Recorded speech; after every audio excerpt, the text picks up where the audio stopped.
Minhas amigas, meus amigos, bem-vindos a mais uma edição do nosso programa Linha de Montagem Autodata. Como vocês sabem, esse programa foi criado para oferecer um espaço aberto para que possamos discutir todos os temas ligados ao setor automotivo brasileiro.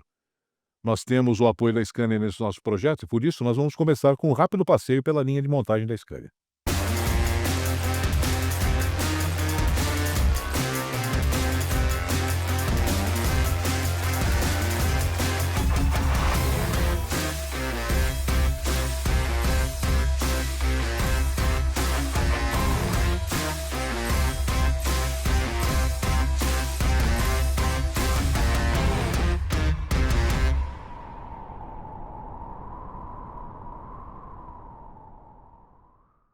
Hoje nós temos a honra de contar com a presença de um convidado muito especial, que é o Antônio Jorge Martins, consultor empresarial e coordenador acadêmico dos cursos da área automotiva da Fundação Getúlio Vargas de São Paulo. O Antônio Jorge é um especialista no estudo e desenvolvimento da indústria automotiva e um grande amigo meu. Eu sempre aprendo muito com ele em nossas conversas sobre o futuro do nosso setor. Antônio Jorge, seja muito bem-vindo. Eu agradeço muito a você por ter aceitado esse nosso convite de falarmos sobre um tema tão importante, que é esse crescimento da presença da indústria automotiva chinesa no mundo e, mais recentemente, também no Brasil. Inicialmente, até agradeço o convite, é um prazer estar aqui com vocês e para mim é um aprendizado mútuo, até por conta de ser um assunto e um tema que efetivamente está fazendo muita diferença em relação ao passado. Pois é, né, cara? E é um tema que realmente é pungente hoje, né? E que está até preocupando um pouco a nossa indústria, né? E vamos começar essa nossa conversa já com uma pergunta direta sobre esse tema, né? Dentro dessa imensa capacidade de produção da indústria chinesa e dos custos baixos que ela consegue manter em função dessa grande capacidade, como você acredita que a indústria brasileira poderá se proteger desse tipo de competição? Na verdade, vamos só entender inicialmente como é que se fortaleceu a indústria chinesa no mundo. Na prática, houve uma política muito forte do Estado, através exatamente de, vamos dizer, de formação de pessoas, através da disponibilidade de recursos e também da formação de pessoas. Tá certo? Então, quer dizer, é um tripé no qual se substanciou e se respaldou a indústria chinesa para chegar ao estágio que hoje se encontra. E é lógico que todo esse investimento, principalmente quando tem muita tecnologia envolvida, o setor automotivo hoje passa a ser um setor de tecnologia, eu preciso amortizar esses investimentos. E com isso, de uma forma geral, torna-se preponderante que eu trabalhe com escala de produção. E é isso que a China vem fazendo, trabalhando com uma escala elevada, até porque tem hoje um mercado de 31 milhões de veículos por ano, e com isso amortizando todo esse investimento. Como o Brasil tem que se preparar? Primeiramente, esquecendo até o passado, não há como combater, não há como exatamente concorrer em igualdade de condições. O que nós temos é que, de uma forma geral, buscar meios que efetivamente pelo menos faça com que tenhamos algum tipo de condições de concorrer. E esse meio de exatamente de fazer com que tenhamos condições de concorrer é aumentando a nossa escala. E para isso, até para fazer frente à mudança do cenário mundial que hoje ocorre exatamente com a queda da globalização, nada melhor do que realmente trabalharmos com blocos em conjunto. E para isso, julgo que o aumento de escala vai se dar através de formação de novos blocos com outros países que efetivamente aumentem a escala nossa de fabricação, permitindo que as nossas indústrias possam concorrer parcialmente com isso. Quando você fala novos blocos, você está falando ali de acordo com a União Europeia ou acordo até com as montadoras asiáticas, é isso que você fala? Exatamente isso. Na realidade, o que que nós temos acompanhado hoje em nível de mundo, né? Os fabricantes chineses, por que da internacionalização? Os preços praticados na China são muito pequenos, são muito reduzidos. Que a concorrência começou com mais de 200 empresas e hoje tem cerca de 150 concorrentes. Então, na realidade, como os preços estão aviltados, eles têm que se internacionalizar para ter retorno para os investimentos que foram realizados. Então, hoje em dia, eu vejo eles entrando no mercado europeu, mercado asiático, mercado da América Latina. Todas as áreas eles estão exatamente enfrentando concorrência da Coreia, no Japão, tá certo? É na própria China, Tailândia, Indonésia, tá certo? Fora na Europa, aquilo que pelo menos a gente tem acompanhado mais de perto, fazendo frente às empresas tradicionais, que muitas delas são europeias, não entram nos Estados Unidos, por conta de proibição de mercado. Agora, nós falamos aí de escala de produção, a escala de produção deles é brutal, né? É, Você falou que eles têm um mercado interno de 30 milhões e a capacidade de produção hoje da China, se eu não me engano, hoje é 50 milhões, ou seja, 10 vezes mais do que a capacidade de produção que nós temos aqui no Brasil, né. Nesse contexto, né, as montadoras chinesas que têm demonstrado interesse no mercado brasileiro, a princípio, até em função dessa questão do custo de produção que eles têm lá na China, parecem hoje que estão preferindo começar a operar com linhas de montagem locais, mais com linhas de montagem mesmo, né, tem essa questão do SKD, do CKD e mesmo as montadoras que estão falando que virão com uma produção um pouco mais nacionalizada, vão começar também trazendo os componentes principais de uma forma mais pesada para cá. Como você entende o Brasil poderá criar um ambiente mais atrativo para que essas empresas possam considerar efetivamente a produção local como um todo no futuro aqui? É muito difícil de nós concorrermos em igualdade de condições com eles. Por quê? Porque eles reúnem dentro da China um parque fabril. Hoje, por exemplo, da BYD, eles estão produzindo 4.400.000 veículos por ano, numa única É a fábrica. produção brasileira inteira. É um mercado brasileiro dentro de uma única indústria. Então, com isso, o parque fabril ele é constituído por várias autopeças que, de uma forma geral, hoje estão exatamente ofertando seus componentes e evoluindo tecnologicamente, continuamente, para fazer com que as empresas efetivamente evoluam. Que o mercado mudou, diferentemente do passado, quando você tinha realmente ciclos de inovações de produtos, isso é muito mais contínuo hoje em dia. Eu vejo hoje fabricantes chineses inovarem de 3 em 3 meses. Eu tenho visto, acompanhado o mercado da China, surgem carros novos de 2 em 2 dias, por conta dos 156 fabricantes existentes.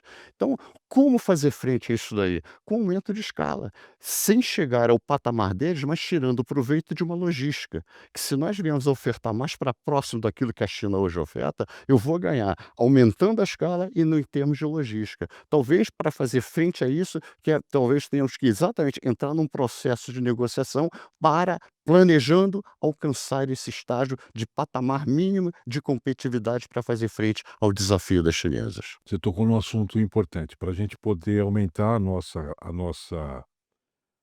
nossa capacidade de produzir mais veículos, a gente tem que aumentar a nossa competitividade, né. Que tipo de políticas públicas você entende a gente poderia ou deveriam ser implementadas aqui no Brasil, para que a gente possa efetivamente ter esse tipo de competitividade na nossa indústria, em face da hoje presença já crescente das montadoras chinesas no nosso país?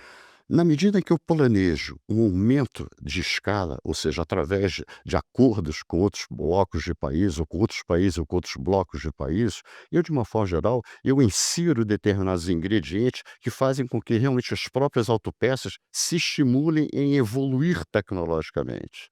E com isso, para fazer frente a essa competitividade, né, eu tenho que aumentar a nossa competitividade. Pontos críticos para isso, além do planejamento e aumento de escala, a questão de formação de pessoas. Não sei se você se lembra, já tivemos no passado fábricas de semicondutores que não deram certo. Então não adianta exatamente se eu não ter formação forte de pessoas na área de tecnologia. E para isso eu tenho que acenar com uma demanda potencial muito forte. Por isso que o acordo com países ou com blocos de países é fundamental. E nesse medida, então eu ter formação de pessoas, recursos financeiros e, de uma forma geral, aquilo que eu chamo de barreiras inteligentes. Ou seja, não são barreiras alfandegárias, barreiras que, de uma forma geral, estimulem as empresas a alcançarem determinados estágios de evolução que efetivamente integrem a empresa no mundo hoje mais competitivo. E dentro desse contexto, o que que eu posso pensar? Nós temos no nosso país algo que realmente é fundamental, são as terras raras. Tá certo? Nós podemos tirar proveito dessas terras raras, é lógico que com muito planejamento e com muito investimento, de tal forma fazer com que realmente essas terras raras, esses itens que de uma forma geral precisam ser explorados, mas sendo objeto de um investimento contínuo, possam ser extraídos e com isso alimentar um item fundamental dentro dos veículos elétricos, que são as baterias. Hoje o mundo hoje se ressente de terras raras e não é à toa que os Estados Unidos está atrás da Ucrânia e da Groenlândia para ter exatamente essas terras raras. Tá. Agora eu tenho escutado um raciocínio que é muito interessante, né, no começo dos anos 2000, A China atraiu a indústria ocidental para aprender com a indústria ocidental e começar essa revolução industrial incrível que eles montaram ao longo, principalmente, desses últimos 25 anos, né. Eu lembro que a capacidade de produção da China em 2000 era menor que no Brasil, era coisa de 1 milhão de veículos, eles montavam Santana sem cadeira, né. Eh, e eles aprenderam muito, né, e transformaram essa indústria dessa forma que a gente viu. Eu vejo uma teoria hoje, que hoje é o momento de criar exatamente o sentido contrário, de trazer essa indústria chinesa e aprender com eles, né. Você acredita que a colo que a algum tipo de colaboração com a indústria chinesa poderá ser uma estratégia interessante para fortalecer a indústria brasileira no futuro? Eles tiraram proveito dessas joint ventures que foram formadas no início desse crescimento desse novo mercado chinês. Eles tinham que se associar, as empresas para entrarem no mercado chinês, atraídos pela grande escala, tinham que se associar com as chinesas. Na realidade, não houve, eu diria assim, a convivência necessária para que também as empresas, as montadoras tradicionais, tirassem proveito dessas associações. Quem mais tirou proveito foram as chinesas, do exatamente de toda a questão, o que que é o mercado automotivo? Como se produz um veículo? O que que eu tenho que pensar? O que que eu tenho Entenderam? que agir? E com isso, de uma forma geral, eles tiraram um proveito muito grande das montadoras tradicionais, sem que houvesse uma contrapartida por parte dessas empresas tradicionais. Então hoje, eles se consideram com uma autonomia muito forte. Pelo contrário, as empresas hoje tradicionais que estão atrás de busca de parcerias com as chinesas para acompanharem de perto essa evolução tecnológica. Isso é que muitas montadoras hoje estão fazendo, porque eu tenho que estar presente no mercado chinês por causa da elevada escala. É onde está surgindo a tecnologia, eu tenho que conviver com esse ambiente, aprender com eles e, com isso, de uma forma geral, criar uma certa autonomia. Agora me diz uma coisa, a gente vê algumas montadoras, principalmente, chegando na China nesse momento para criar esse movimento que você está falando. Eu falo no sentido contrário, tá. É óbvio que a China hoje não vai sair por aí distribuindo tecnologia, nem ensinando tecnologia para o Brasil ou para qualquer lugar do mundo. Mas em quais áreas de cooperação você acha que a gente poderia atuar com eles e poder atraí-los para cá? A gente não vai conseguir trazer para cá a produção de processadores, não vai conseguir trazer para cá, talvez, a produção de tecnologia de bateria, esse tipo de coisa que são as tecnologias mais importantes. Mas quais são as áreas de cooperação que você imagina que a gente possa atrair para o Brasil uma parceria com os chineses? Ora, surgiram hoje estudos no mercado mundial que mostram que existem 10 grandes setores que vão ser preponderantes até o ano de 2040. Desses 10 setores, 3 são da área automotiva. Olha só, 3 setores dos 10 mais preponderantes: veículos elétricos, semicondutores e veículos autônomos. Dentro desses 3, se eu tiver uma escala adequada, por exemplo, hoje nós estamos no Brasil, já produzimos 4 milhões. Se nós temos um potencial de crescimento da América Latina e fizermos acordos com a União Europeia, África, hoje eu vejo o Japão fazendo negociações com a África. E agora o Volkswagen voltou a exportar para a África. Sim. Então, quer dizer, se nós efetivamente tivermos meios políticos adequados de negociar uma escala adequada, nós temos como produzir aqui por conta dessa. E que patamar é esse que é importante para nós termos? Algo em torno de 10 milhões, eu não posso pensar em menos de 10 milhões. Nossa, é o dobro do que nós temos hoje. É o dobro do que hoje nós produzimos. Agora, eu tenho um potencial de crescimento, coisa que a União Europeia não tem. Eu tenho potencial de crescimento, coisa que muitos países da Ásia também não têm. Então, com isso, se eu souber exatamente tirar proveito desse potencial de crescimento, que hoje as empresas automotivas estão atrás de mercado. Por que que elas vêm para cá? Pelos belos olhos do Brasil? Não é, eu estou atrás do mercado. Esse é o ingrediente que faz com que realmente todas as empresas venham para um país como o nosso, que é o líder da América Latina. Você tem uma base de competitividade plantada, você só tem que criar o resto das regras que vão te dar o resto da competitividade. Exatamente, quer dizer, na medida que tiver um mercado, eu vou ver exatamente qual o ingrediente que, de uma forma geral, tenho condições de gerar aqui para fazer frente a esse patamar de competitividade. Eu acredito que, em termos não da produção detalhada de, vamos supor, de veículos elétricos, mas eu acredito que, em termos de baterias, por aqui, pela existência de terras raras, porque a bateria hoje não é um meio mecânico, eu tenho um meio eletrônico muito forte nas baterias. E com isso, quer dizer, eu crio a cultura da eletrônica. Um detalhe interessante, eu tenho um ex-aluno que trabalha hoje na Tesla alemã. Eu fui fazer exatamente, eu questionei, sem entrar nos grandes detalhes estratégicos de uma ou de outra empresa, né, ele trabalhou na BMW Brasil, qual é a grande diferença entre uma empresa aqui no Brasil e uma Tesla alemã? Sabe qual é a resposta? Cultura. Eu preciso de uma cultura digitalizada. Então, na medida que eu tenho exatamente um front, seria baterias ou outro, dentro da área digital, eu atraio, de uma forma geral, uma formação de pessoas que efetivamente vai ser útil para o fortalecimento do mercado brasileiro, que não é só quantidade. O que hoje nós buscamos, ter um mercado para exatamente buscar alguma veia mais representativa. E essa veia tem que estar vinculada a questões de tecnologia. Ou seja, a o segredo todo está nessa questão da competitividade, da gente conseguir estimular a competitividade de uma forma um pouco mais assertiva. É exatamente, é formar ou formatar esse futuro do nosso país, porque hoje o mercado trabalha com futuro, não é aquilo que existe hoje. Eu trabalho com aquilo que vem pela frente. Se eu souber exatamente formatar um mercado que efetivamente possa gerar competitividade, eu atraio exatamente determinados pontos de fabricação que sejam interessantes. E esses pontos de fabricação dentro dos veículos elétricos, que semicondutores e veículos autônomos, nós estamos totalmente fora, é muito difícil. Então, dentro da parte de veículos elétricos, que itens representativos eu posso almejar? Talvez a baterias pela existência de terras raras. Isso, de uma forma geral, pode ser um ponto que efetivamente atrai a fabricação e, ao mesmo tempo, a digitalização de uma cultura brasileira dentro da área tecnológica. Bom, você está entrando aí para a seara da sustentabilidade também, né. Eu vejo um mover tentando estimular o setor automotivo a caminhar num sentido dessa questão da sustentabilidade, que é esse diferencial que a indústria brasileira tem em relação a alternativas ambientais que podem ser interessantes em termos regionais, não só no Brasil, mas na África e nos próprios outros países da América Latina, em relação à eletricidade pura como um todo, né. Você acha que a sustentabilidade pode ser um diferencial para a indústria brasileira em relação a essa força da indústria chinesa? Por exemplo, até para fazer frente a toda evolução tecnológica, eu cada vez mais eu dependo de eletricidade. Então hoje o mundo hoje trabalha através de formação, entendeu? De baterias, vamos supor, dentro dos mais diversos meios. Nós estamos inovando até para acumular, ter acúmulos de baterias para ter energia e com isso fazer frente à evolução tecnológica que demanda energia. Desenvolvimento de tecnologia é um dos itens que mais demanda eletricidade. Então, o que que eu vejo no Brasil, tá certo? Eu não vejo, por exemplo, a tecnologia do álcool. Nós somos hoje, graças a Deus, nós temos até um domínio muito forte da tecnologia do álcool até para os veículos, mas não é algo que tem escala mundial. Eu preciso de escala hoje eu tenho que pensar em termos de escala mundial para fazer frente a isso. Eu tenho hoje desenvolvimento de tecnologia de hidrogênio.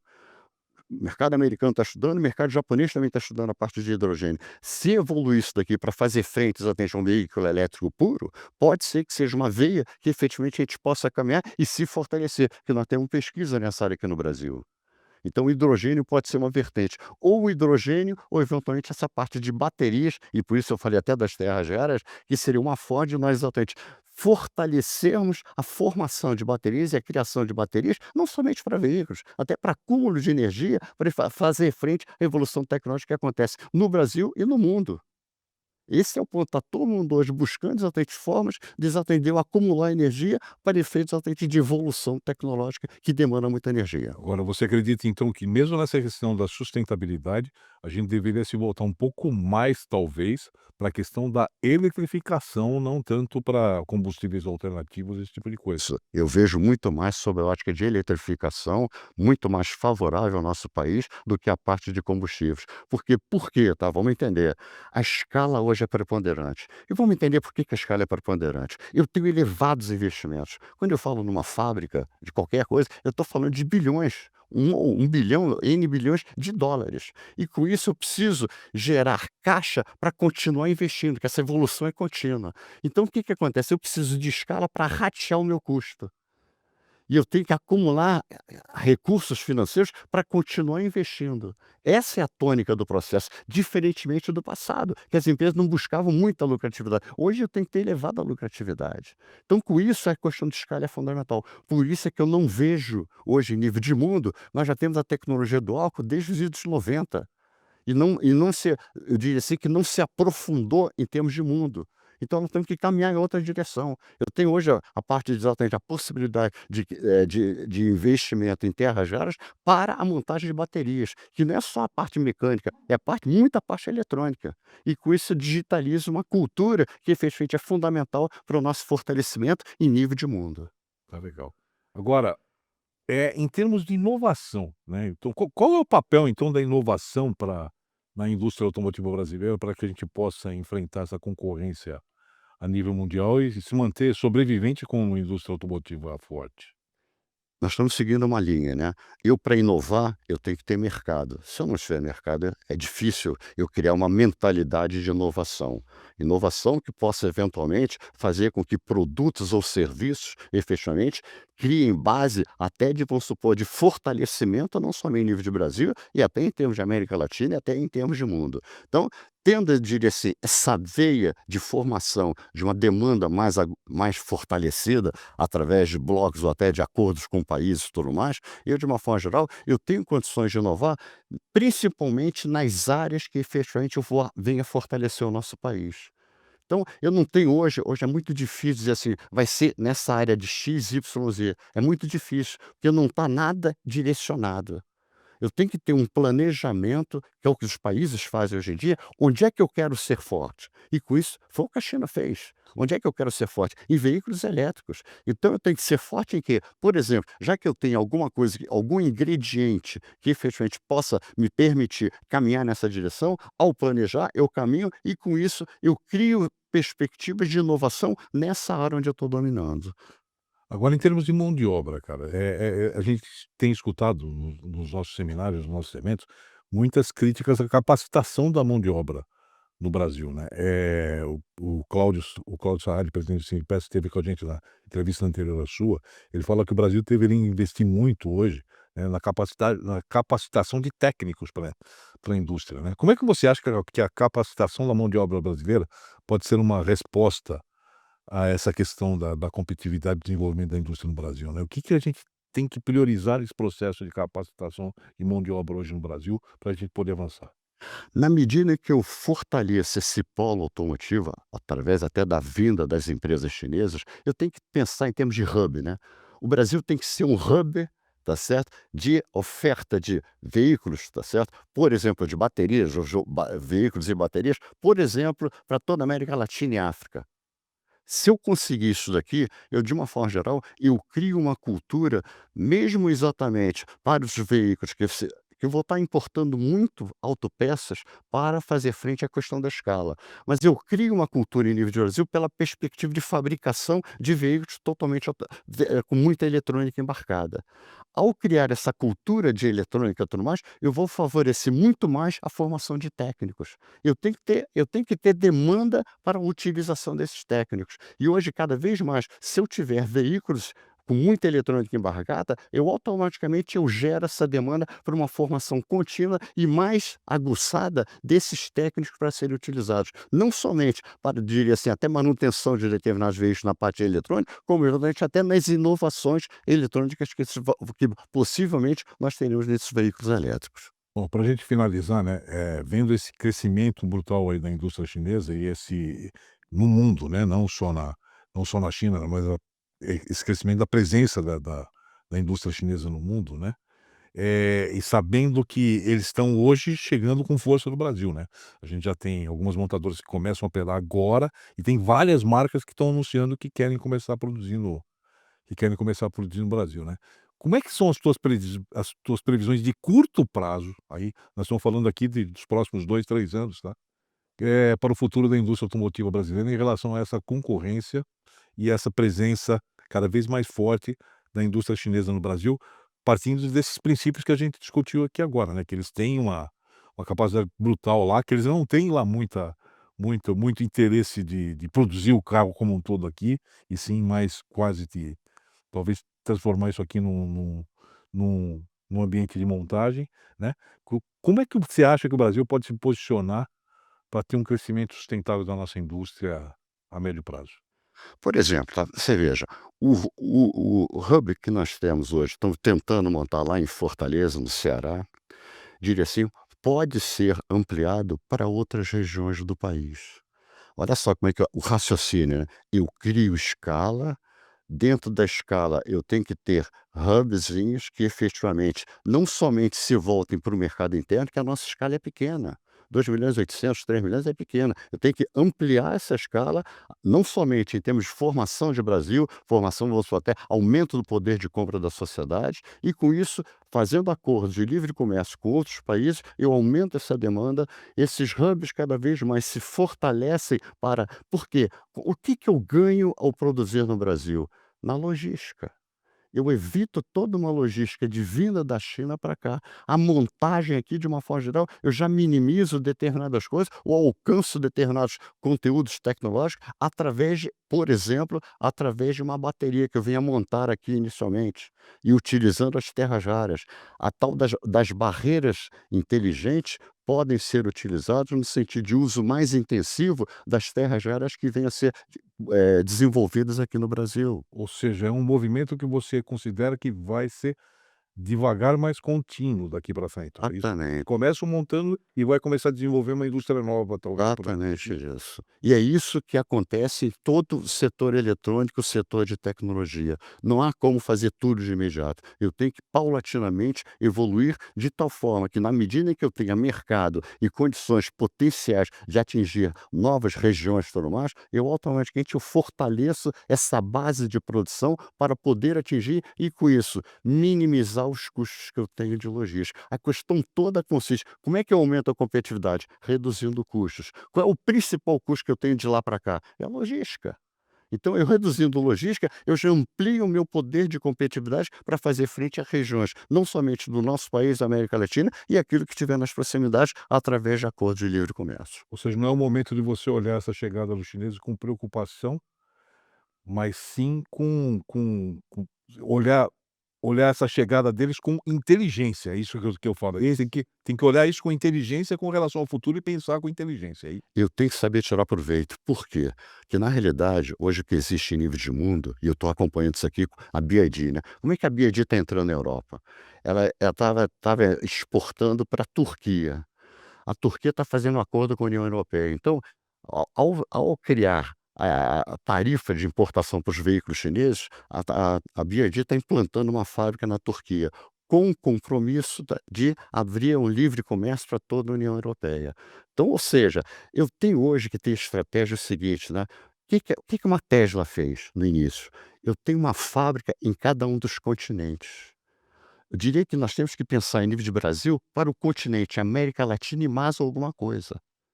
Então, eu tendo isso, eu, de uma forma geral, eu fortaleço demanda e automaticamente vão surgir as coisas que fortaleçam esse polo que eu venho a criar em nível de Brasil e que seja útil em nível de continente América Latina, quer dizer, que eu tenho que potencializar o mercado da América Latina e outros que eventualmente façam livre comércio com a gente. Temos E que criar a tal da escala e poder aproveitar desse momento novo com escala. você. Se não tiver mercado, eu não tenho como pensar em termos, vamos supor, de industrialização, de montagem, o que seja. Eu tenho que ter escala. Ou seja, o segredo da nova indústria automotiva que está se implantando no mundo hoje é escala. É o redesenho da indústria automotiva. Esse redesenho da indústria automotiva, ela se vale basicamente de escala como efetivamente como ponto primordial para que eu possa efetivamente dar continuidade e evoluir continuamente. Porque a tecnologia, ela é contínua, ela não é estanque. E tendo exatamente a continuidade, eu tenho que ter escala para poder eventualmente por criar condições para que a empresa continue investindo. Esse é o ponto fundamental. Dona Jorge, muito obrigado. Eu acho que você deu uma aula aqui para os nossos espectadores hoje. Muito obrigado a você pelo convite e tudo mais. Eu espero que seja útil para que exatamente a gente possa tirar proveito e fazer exatamente fortaleça a posição do nosso país dentro desse novo contexto mundial. Eu tenho absoluta certeza que os nossos espectadores aprenderam muito com você aqui hoje. E eu espero que vocês tenham gostado de mais essa entrevista do nosso Linha de Montagem. Espero poder rever a todos numa próxima oportunidade.